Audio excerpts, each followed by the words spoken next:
Xabaringiz bor, shu yilning 11-mart kuni O'zbekiston Respublikasi Prezidenti Shavkat Mirziyoyev Fransiya Respublikasi Prezidenti Emmanuel Macronning taklifiga binoan davlat tashrifi bilan Fransiya mamlakatiga bordi.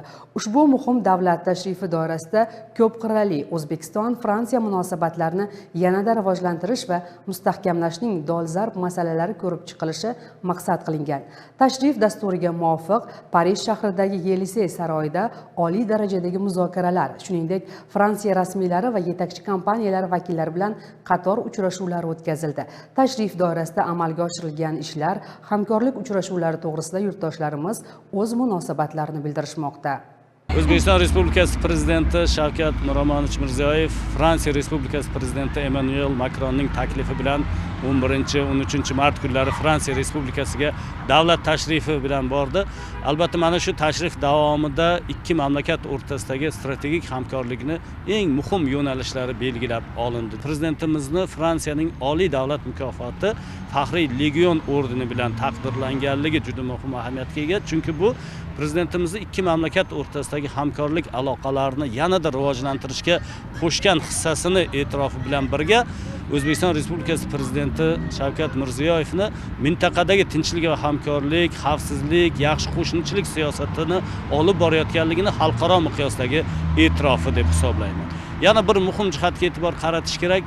Prezidentimiz Fransiya prezidenti Emmanuel Macronga buyuk fransuz yozuvchisi Victor Hugo'ni Kulayotgan odam asarini o'zbek tiliga tarjimasini qilingan ilk nusxasini sovg'a qildi. Bu fransuz madaniyatini, adabiyotini buyuk bir e'tirofi bo'lsa, o'z navbatda Fransiya prezidenti Emmanuel Macronni mana shu qabul qilish marosimida o'zbek tilida gapirganligi, yashasin O'zbekiston, yashasin Fransiya O'zbekiston hamkorligi deb ta'kidlaganligi ikki mamlakat o'rtasidagi hamkorlikning juda bir chuqur ildizlarga ega ekanligini ko'rsatib berdi.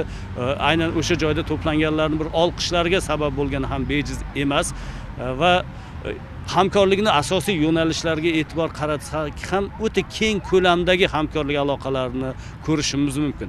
Savdo-iqtisodiy, investitsiyaviy hamkorlik, ilmiy, madaniy, ayniqsa ta'lim sohasidagi hamkorlikka juda katta e'tibor qaratilyapti. O'zbekiston Fransiya universitetini tashkil etish, Fransiyadan malakali mutaxassislarni jalb etish, fransuz tilini o'qituvchi mutaxassislarni tayyorlash masalasidagi ham hamkorlik aloqalari kelishib olindi va hamkorlikni rivojlanib borayotganligini ko'rsatadigan muhim bir ko'rsatkichlardan bittasi o'tgan yilning o'zida ikki mamlakat o'rtasidagi tovar ayirboshlashning hajmi 1 milliard yevrodan o'tib, qo'shma korxonalarning soni 4 baravarga ko'payyapti. So'nggi yillarda hamkorlik juda keng rivojlanib boryapti. Ayniqsa mana bu yil 2025-yilda UNESCO'ning 43-sessiyasini Samarqandda o'tkazilishi rejalashtirilyapti. Bu juda muhim ahamiyatga ega. Hozirga qadar UNESCO Parijdan o'zini qarorgohidan boshqa joyda sessiya o'tkazgan emas.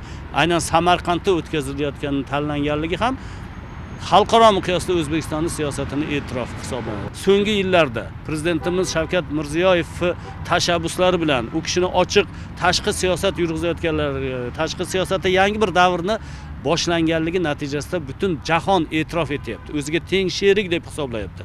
Prezidentimizni Fransiyaga taklif etilganligi va eng muhim jihati O'zbekiston Fransiyaning strategik hamkori deb belgilanganligi mana shu tashriflar davomidagi eng muhim jarayon, holat deb aytgan bo'lar edim.